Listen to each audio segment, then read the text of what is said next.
So, good day, everyone, again. This is Dawn, your local realtor here in Tampa Bay. And, as I always say, we do not make emotional moves, we make smart moves. So today I have with me Glenecia Bixby. Glenecia, not Glenecia, Glenecia, although, I like to enunciate everything. But Glenecia Bixby, local mortgage lender. So she is going to answer some of our pressing questions about the mortgage industry and about what clients are asking in this market. So we're going to start with you. Anything you'd like to say about yourself? All right, so my name is Glenecia Bixby. I am from United States, Virgin Islands, been here a good chunk of my life. I've done over 10 years in real estate at this point, so kind of been a little bit of everywhere. But yeah, if you need anything, I'm always here. Let me know. Awesome. So let's start with our questions, folks.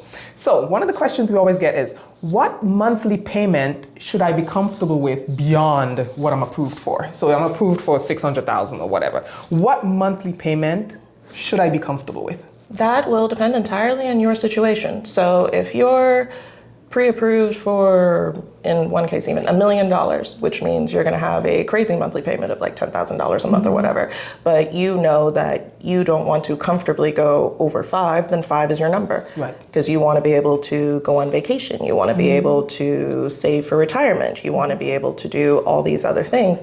Your idea of fun should not be coming over to my house and having Doritos. If we're at that point, you're already too high on the monthly payment. We need to bring that back down. Yep. So as long as you're able to comfortably live life and still work on your financial goals, that's the number we're aiming for. Exactly. So essentially what you're saying is you have a pre-approval number, but that doesn't mean you always have to follow that number. No, you can go below that. That is just a max. Max. Perfect. So how much money do I really need for down payment, closing costs, and reserves? So down payment is going to depend on the type of loan. So for instance, just let's get it out there. You don't need 20% down to buy a loan, like buy a house. You don't need that. That's not a thing anymore. Depending on the type of loan, you can do anywhere from 0% to 3.5% to 5%, 10%, dollar amounts. It really just depends on what's working for you. Now, a lot of times it's going to be 3.5% because FHA is the most popular loan right now. But that would be the down payment portion. When it comes to closing costs, you typically want to assume 2% of the purchase price is probably what you're going to end up paying for closing costs. And despite popular opinion, that's not lender fees, because we have like one fee, the underwriting fee, and that's it. Everything else is the appraiser, the title company, your notary, your survey on your home. All of those little individual things do add up. Not to mention your escrow account, where they have to keep funds for your property taxes and your insurance so that you don't get a crazy bill in like roughly a year after you close. So all of that gets factored in. Now with reserves, that is a little bit more in depth because it really depends on the personal situation. So we use a system, basically automated underwriting. And when we put everything through and we submit it to that, it will let us know if you need reserves. Basically, reserves are there to be it's not a perfect situation, but look, we have so much in reserves, we're fine. And then the system will go, okay, fine, I'll accept it. But in a lot of cases, 3 months of reserves is a really good place to at least be. The system will always say some fun nonsense like 6 months or 12 months, because doesn't everybody just have $50,000 just chilling in their bank account at this exact moment in time? But the good news is, if you have a 401k that's just been chilling there for a hot minute, that does count as reserves. So we can always use that. It's not like we're pulling money out of your 401k. It's just there to be like, see, we have money. We're not touching it, but we have money. Right. Yay. It's proof. It's like proof of funds. Proof. We have it. Not going to touch it, but hey, we have it just so you know we're good. That kind of thing. So essentially, down payment depends on the type of loan. Closing costs about 2%, give or take. And then reserves, depending on your situation, minimum you say about 3 months. Yeah, 3 months is a safe place to be. Safe place. Okay, so should as a buyer, should I use seller credits for closing costs or an interest rate buy down? Nowadays in this market, interest rate buy down is a thing, using seller credits is a thing, or having seller assist with closing costs is a thing. Which one do you think works best? If you're making offers with our fabulous agent, Don, I will typically always ask for, rather than anything on a price, always get me seller concessions, because then you can do with that whatever you want. A lot of times, like in a recent case, we got $15,000 towards seller concessions. So we set it up to where we were going to buy down the rate, however much $7,500 got us, and then the rest went just towards their cash out of pocket. So it really depends on your personal situation. If your aim is to not spend as much money out of pocket and you're fine with the monthly payment, then that's what we do. If your aim is to lower the monthly payment, then we're buying down the interest rate.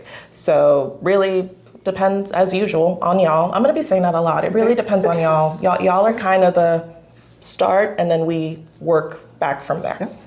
All on the situation, your unique situation. Everybody has a unique situation. Your situation is not the same as mine. It's not the same as hers. Very true. Maybe they can be the same, but usually they're not. So what credit score changes make the biggest difference in payment? So credit scores are fun because they're a fun little pretty number that they've made up to make life all fun and interesting. Yeah. So when it comes to credit scores, like FHA, you can go as low as a 580 to be able to do 3.5% down. If you're doing that, typically everything else needs to look pretty. It can't be everything's bad. You can't have the 580 plus low income plus like debt. Like it needs to, some things need to be high and other things can be low. Right. But typically with credit, there are little points in the numbers where you'll see a better favorable term for most people. So like for instance, 620, that's a great one. The difference between a 619 and a 620 is typically anywhere from $1,000 to $4,000, depending on the kind of loan you're looking at. That's a big difference. A little bit, yeah. You've got the 640 point, then you've got the 660. The next big one is 700, 720, 760. And once you hit 780, it's just like, oh. I don't see that very often. It's fine to have a low 600 credit score. That's actually fairly normal, especially in this day and age with inflation and all the fun. So never feel like I have low credit, this is a problem. Not necessarily. Like that's my job, to take that and go as far as we can with it, and then see if that is a monthly payment you like. Yep. And that's the key is, a lot of times people say, I want to start, the process of buying a home. And then they say, oh my gosh, my credit isn't. Let's connect you with lender. Let's connect you with Planitia so we can figure out what do we need to do to make sure we can get you the home that you need. Because just because you have a 620 credit score does not mean that you can't buy a home. If anything, I'd be really happy to see that. And just because you don't have, like she said, just because you don't have 20% down does not mean you can't buy a home. That's a myth. Okay? Very much so. Very much so. So I love this question because I always get asked this as well. How do the HOA, the CDD, and the taxes and insurance impact what a person qualifies for? So if you think of it as whenever you're trying to buy a home, obviously you've got your interest rate and the price of the home, which gets you your principal and interest part of the mortgage. That is the part that I am the only thing that really works with that. Anything else is outside of my control. It's just the house you have chosen. So HOA adds cost that you are now putting towards that home, which now increases your DTI, which is a big thing, your debt to income ratio. Then having a CDD will increase your debt to income ratio. Taxes can increase or decrease your debt to income ratio. Insurance, especially in Florida, if you're looking at an older home, that's gonna increase. So basically, the higher those numbers are, the lower the amount you qualify for goes. Yep. It is an inverse relationship. So especially with pre-approvals, there's no such thing as I am pre-approved for $800,000 across the board. That's not how it works, because each individual property has individual numbers that completely screw everything up. So a lot of times from our side, we're pre-approving you on a specific house so that we know all the numbers and then we can build the situation from there. In certain cases, if there's such a huge difference from one house to the other, it's like, yeah, obviously you're approved, don't worry about it. But in others, like I had one recently where somebody's like, so I know you told me that I can only go to 225, but this one has slightly lower taxes. So what do you think? And I'm like, okay, actually, yes, 230 on that one works because you did bring me lower taxes. Now, but yeah, it worked out fine in her situation. Yeah. So it really just depends. I know you're going to hate hearing me say that so much, but it depends on the home, how it all kind of affects. It depends. But basically, the higher those are, the lower your the lower your overall number is. And it affects your monthly payment too, because sometimes I would tell one of my clients, I'd say, okay, you know what? You're pre-approved for $400,000, and then we see a home, and then in their mind, they're thinking, oh yeah, my payment is gonna be blah, blah, blah. But then I was like, okay, wait a second, let's talk to our lender, because we're pre-approved for $400,000, but the taxes are this, the insurance, let's say it's in a flood zone. Oh, Lord. The insurance are gonna be this, the taxes, we gotta talk to the lender to see what your monthly payments are gonna be now. Because yeah, you're approved for 400, but your monthly payment might not be what you think it will going to be, because now you gotta add those taxes, higher taxes, you gotta have the higher insurance because it's in a plot, all these different things. So it really is true. You get pre-approved, but once you hit that specific house, you wanna come back to the mortgage lender and run it through that specific house. A lot of times what I'll do is I'll just go, which homes are you interested in? Just start sending me addresses and I can start looking into those individual ones and see what it looks like. Yeah. Especially because in certain cases, the principal and interest is what you'll see online a lot. They'll be like, oh, this monthly payment is only $2,000 a month. Let's not, think about all the rest of the numbers that you actually have to pay. But that's fine. That's for you to figure out on your own. So yeah, it's only $2,000 a month. But sometimes if you add your HOA and say you have higher taxes because you're in the city limits, and say you do need flood insurance on top of your normal insurance, then that could be $2,000 a month on its own. So now you're actually at $4,000 a month, but they advertise too. Exactly. That's why you have to be very careful with those online calculators, because they're not always estimating everything. Especially the Google one. The immediate one when you guys just type in Google and you're like, oh yeah, what's this gonna be? No. Gemini and I are not friends. Just call me. Talk to the experts, for real. Okay, so what loan programs help first-time home buyers in Florida? The biggest one that's going to be helping people right now is FHA. You can put 3.5% down. It also allows for higher debt to income ratios. Now, I know a lot of people do think about like the Hometown Heroes or some of the bond programs or one of the many down payment assistance that each individual lender has. All of those typically come with caveats. There's no such thing as a free lunch. We do live in a capitalist country, especially this one. So nothing's free. So whenever somebody's like, oh, well, you can get this much money as part of this loan, what's the catch? That's always the question. Yeah. Because in order to get that free money, one of three things is going to happen. Either A, you're going to have a higher interest rate, just basic higher interest rate. B, you're going to have a higher interest rate and a second loan, because that's technically a second loan that you're getting. So whatever your monthly payment was, add this new second loan to it, and that's what you're actually paying a month. And if you sell your home, you have to pay this back. It's not just, oh, okay, we're great. It's like, no, you took $10,000 and they would really like that back now. So please factor us in the numbers when you're selling. Yeah. And then you've got the repayable options sometimes, which we love those. And those get all the same fun. You get to be like, okay, great. So again, my higher interest rate, even higher than the last one because it's repayable. And then you get your fun second mortgage, because that's a thing too. But those typically are at a 0% interest rate, so they're not as bad, but they're still a second payment. And then at that point, typically you'll have a caveat of how long you need to stay in the home. So like, yeah, it's repayable if you stay there for exactly 3 years. But if you dare to move at just under 3 years, you owe them money. Yep. Or in some cases, 5 years. Yep. Or in some cases, 7 years. Yep. How much do you want to be controlled by the free money you're getting? And then every now and then you'll get certain things that are just grants, which I have one right now that I really, really like, but as usual, higher interest rate. And when the interest rate goes up, your debt to income ratio goes up. And it's already hard to qualify a lot of people because I don't know if you've noticed, but inflation is kind of crazy. And our income isn't going as far as it used to. Therefore, our debt to income ratios are typically high. And then when you add the free money on top of it, now it's too high. And now you can't get the home. So we typically end up going right back to good old FHA.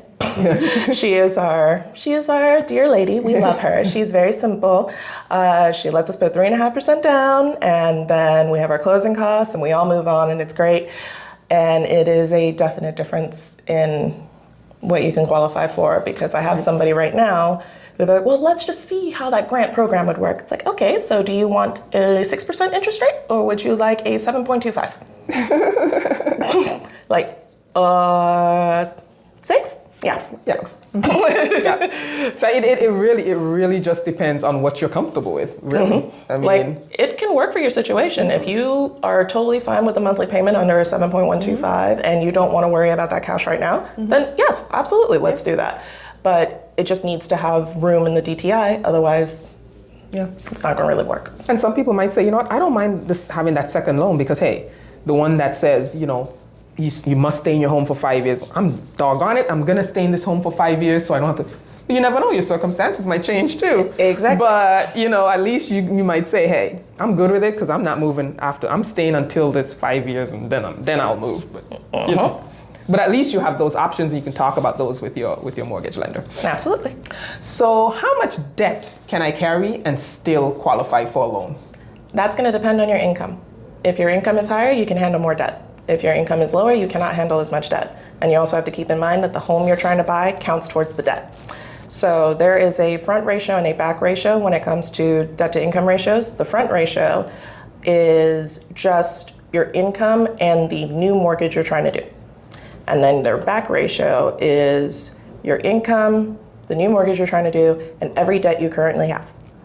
So the goal is to keep both of those under a certain level. People will tell you 45. That's funny. Most of the people I hang out with give me, if I'm lucky, a 45 on the front and a 53 on the back. Right. And FHA is perfectly fine with that because, again, she is our dear lady. We love her. But if you're trying to do a conventional loan, neither of those can go over 50. Yeah. But if you're trying to do a USDA loan, it says that you can go up to 45. I've never seen anything above 37, and that's just not a thing. Yeah. So those averages, those percentages, does matter. It does matter for sure. And the good thing, like you said too, is, you know, when you look at income, you can say, okay, well, my income is higher, I can carry more debt. But do you really want to, though? You know what I'm saying? You want to kind of still keep that because that kind of helps. So we kind of talked about, you know, when to use FHAs. We kind of talked about that one. Self-employed buyers. How can self-employed buyers structure, you know, their income for approval? So because they're self-employed, you know, it's kind of like up and down, you know. So our self-employed buyers are fine. Typically what's going to happen with self-employed buyers is we're going to use 2 years of tax returns and make that into your income. Now, what always happens, what tends to happen, what everyone wants to do, and everyone will, especially our finance bros, bless their hearts, it'll always be write off everything, write off this, write off that. Oh, you went and did a phone call while you were in the car. Well, that whole ride, that's written off. Oh, you went and made a thing in the airplane while you were on the way to Hawaii? Hawaii is out. I know. The more you write off, the less you made. And when you don't make anything, you don't qualify for anything. So even if you tell me, no, but I made $200,000 last year, it's like, it's not on your tax returns. Well, you told the government you made $15,000. So you make $15,000. Now, not to say that there isn't another way or an alternative, because if you are in a situation where you've definitely kind of shot yourself in the foot a little bit, to be able to do that kind of loan, fine. There are other options. This is where we get into the non-QM, the non-qualified loans. Basically, our fun ones that were made with all of our weird idiosyncrasies in mind. So Typically with those, you're going to be putting down at least 10% because if you're not paying the government, you're going to pay for your house. Yep. Always one or two. There's always a catch. But in those situations, we would look at 12 months or 24 months of bank statements and submit that to the lender, and then they will go based off of everything we're seeing. This is how much they make. And then we're able to use that number versus what we saw in your taxes. Or sometimes we have ones that will only work off of W-2s, or we have other ones that will only work on 1099s. We have other ones that will work on profit and loss statements.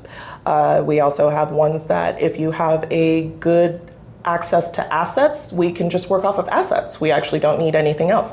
All of those can be used to calculate an income. And then in the full-on situation, we have the ones where we don't care what you made.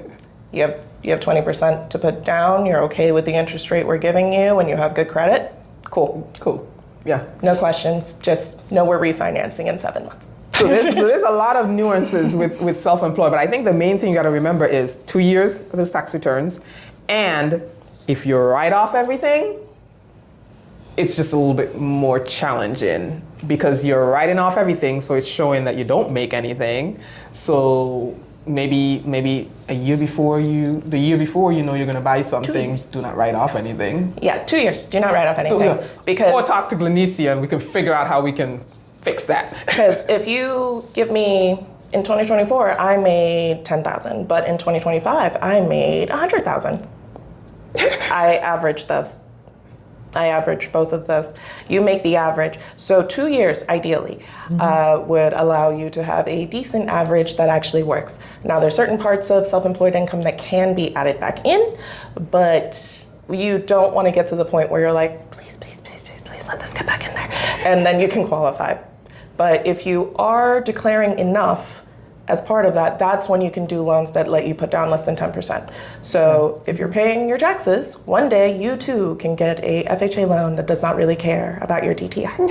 And if you are not, then we now care a lot about your DTI. And we will be monitoring and watching. And I didn't mention this before, but in certain cases with DTI, if we are close, like so close, and you have a credit card that's just right there, $50 a month, and we need that, we can set it up to where you pay that off at closing, and we get our DTI back. So there's situations like that we can do as well. But if there's like no debt to pay off or no money to do it, then we're a little stuck. But yes, our self-employed people, please declare your income. Or please have 10% to put down. Either or. Either or, whichever way works out better for you. So what is your number one advice for buyers who are thinking about buying a home today in this market? Please talk to a lender before you go having fun. Yes. Please. I agree. I don't believe in the HGTV effect. If you are looking in a certain range, it's not, let's just look $50,000 over that and just see how that goes. Because my side of the equation does not care about that. At the end of the day, when it comes to getting a mortgage, you are trying to convince a company, in most cases the underwriter, who is liable should this all fall apart. You remember 2008, where people went to jail? That you are capable of borrowing $400,000. Think in your life, how many people are you willing to loan $400,000 to? Let's be real, most of us wouldn't even do that for our closest family. So they get to make that decision, and therefore they want to make sure that you look great. So we want to make sure that you look great before you start falling in love with things, and then I get to be the bad person and go, so how about we just look $50,000, $100,000 lower than that? Let's just bring our price point down. Yeah. But then you don't like anything in that price point, so. And that's the key. That's the key is we don't want you to just go and fall in love with something, and then after that you talk to the mortgage lender, and then now you got to back out of that. First things always first. Let's connect with a real estate agent. Let's connect with a mortgage lender. Those two things have to come first. The fun, let's look at the house, it's so cute. That comes after. Yes. We do this. Yes, Zillow shopping after you know exactly what you qualify for. Otherwise, It's going to be Zillow heartbreaking. Exactly, and we don't want you to be heartbroken. We don't want that at all. It's a complicated process. It is a weird process. However, it can be fun if you're with the right people. And never, ever, ever think you need to know everything, because it's impossible for you to know everything. They change the rules every other day. Something I'm saying now might not be the same in a week and a half. So it's not possible. There's 60, 70 people involved in the process of buying a home? A lot. Between the real estate side, the lender side, the title side, and then all the extras that come along with. There's no way for you to know the perks, like how all of our jobs work. We don't even do that. That's why we talk to each other. Exactly. So always, if you have questions, just always ask, especially with lending. Because like I said, the rules can change. So if you ask me the same question 17 times, I will give you 17 different answers. I will bring it down as low as possible. If you're like, explain it like I'm two, I'll be okay. We will find a way to make it work, because I want you to understand what you're doing, because this is your life. This is your finances. At the end of the day, we're just your like backup cheerleaders trying to make sure it happens, but you got to live with what you choose to do. Therefore, I want to make sure you understand everything, so that when you get your first mortgage payment, you're not like, that girl didn't tell me about that. No, I did. I did. I went into detail. So let's think about this. What have been the top, like in the past week or two, what have been the top questions you've gotten from buyers or homeowners? All right. The top two questions you've gotten from buyer or homeowner. Okay, so less questions and more situations. Yeah. So in one situation, somebody was telling me that they went and did an application with a lender, but they were told that their debt to income ratio was too high. And I'm like, okay, well, what big things do you have there? They're like, well, I have a home that I'm co-signed on the mortgage for, but that's my daughter's home. Okay, does your daughter pay that? Yeah. Has she paid it for the last 12 months? Yeah. Is that out of an account that you're both on, or is that her own personal account? That's her account. Great, that's not your problem. We need 12 months showing that she paid that, and then we can remove that for your debt to income ratio. That's cool. Like just And immediately. that cuts that out big time. Yes. That's a big... Because now we're dropping your monthly payments by, what, $2,000 a month, which is huge. That's basically a part-time job that we just saved you in your debt to income ratio. So stuff like that is pretty big. Yeah, and then one thing, not so much a question, but something that people don't necessarily get. Lenders don't care about the total amount of what you owe. Whether you owe $100,000, $200,000, $5,000, doesn't matter. If your $5,000 debt has a $250 monthly payment, but your $100,000 debt has a $10 monthly payment, that $100,000 debt is always going to look better to me, because I wanted that $10 payment. I want that as low as possible, because that's how we calculate your DTI. I don't care about your total debt. That's between you and whoever you owe, or however you want to handle it. I care about that monthly payment, which is why in a lot of cases, especially like with student loans, where you sometimes have the option of calling and bringing down your payment, we will have you do that. So that we can bring down your DTI and allow you to qualify for a home. So there's lots of little nuances that we can do. If you're ever within like an inch, I'll find it. I'll find the way. Find it and figure it out. Find it and figure it out. Yes. Yes, I do remember I did have one client that had worked with you. And, you know, you was like, I'm making this work. You and her one, that was a self-employment one. And you and her just got together and y'all like, okay, we're going to figure this out. We're going to make this work. And she loved you for that. She's like, we're going to work this thing out together. Let's figure it out. Because it was close and it was self-employment. It was just like, everything was close. And it was like, we got this figured out. She's happy now. She loves her home. She loves everything. It is a very pretty home too. Yeah. So advice, last question. What advice would you have for anyone who's looking to buy a home, or a homeowner that's reaching out to you that wants to refinance? What advice would you have for a buyer or a homeowner right now? What's going on in the market doesn't matter. And I know that hurts to hear, but whether or not you move or buy or are doing a refinance is dependent entirely on the situation that is driving you to do this. If you need to move, you need to move. And if you can afford the monthly payment, then that's where we're at. We can always refinance should everything come down. But if everything goes up, now you're screwed. And right now I'm having that where people are like, no, I just want to wait just a little bit. It's like, please lock your rate. Please lock your rate. Well, it went up a little bit today, so the exact same rate now costs $500 more. lock your rate. If they have an opportunity, you're saying if they're under contract to buy a home and they're trying to wait for the rates to drop down so that they can change that, lock your rate now Lock your because rate you're immediately. not sure. You're not sure that what's going the to rate happen. can go up. And most of the time, people are like, well, it could go down, but it will go up. Not could, it will, because that's where we are right now. Inflation is soaring, gas prices are crazy, and as long as that keeps happening, rates are always going to be in a state of this. So, yeah, we want to make sure we lock your rate. But if you can afford the monthly payment, if you have a financial situation where refinancing is the best course of action so you can remove all of this extra debt, or you need to do an upgrade on your home, it's time. The windows need to happen. We're about to get into hurricane season. We have problems. All of that, that's the reason. We can always redo it later. That's the fun of refinances, recasts, all the extra whistles and bells. But if it's time for you, then it's time. And that's really it. Right. Okay. So I hope you guys have found this very informative and educational, and I'm going to let Glenisha give you her contact details.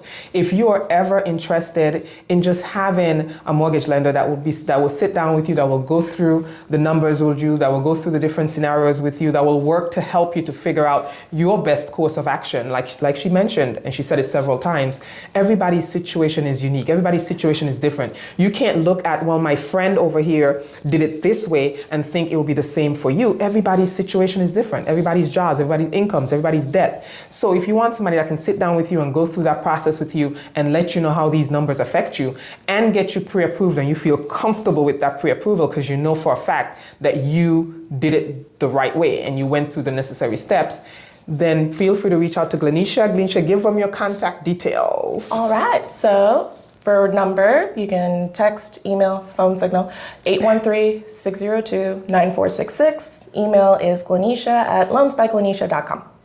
Glenisha at loansbyglenisha.com. I like that. And you said, what did you say, bat signal? Bat signal, smoke flare. If there's a way to find it, I will answer you. You can text at midnight. If I'm asleep, I'll get to you the next day. I don't want you to forget the question because, it's 10 p.m. Okay, I'll wait until tomorrow, and then it's gone forever. And half the time, we'll have a very, very nice, long conversation, and 10 minutes later, crap, what about this? Just text it. Just text it. So you can have a record of it, and you remember it, so you don't forget it. I like that. Exactly. Okay, guys, hope this has helped, and we will see you on the next video. Thank you so much. This is Dawn with Keller Williams Realty, and it's been a pleasure. Thank you, Glenisha. No problem.